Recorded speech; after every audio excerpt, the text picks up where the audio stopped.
If you look over in Romans chapter 13, look with me in Romans chapter 13. I know people debate today whether there ought to be the death penalty and all this talk going back and forth. Well, read here in Romans 13. It says, "Let every soul be subject unto the higher powers, for there is no power but of God, and the powers that be are ordained of God.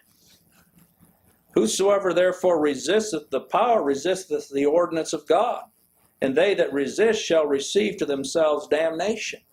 Now you think about what power Paul was writing about at this time.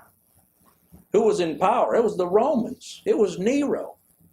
In fact, Paul himself was subjected to the very powers that existed in his day. He was subjected to die by execution.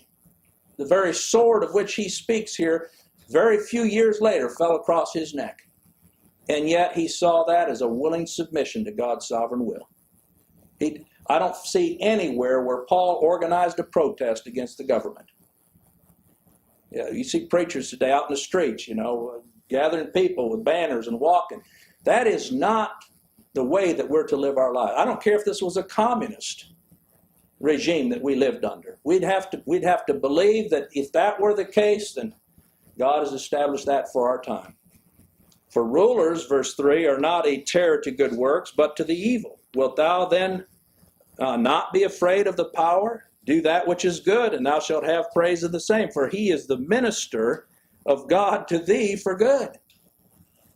See, there's a higher power. That's what we see, the hand of God in all things.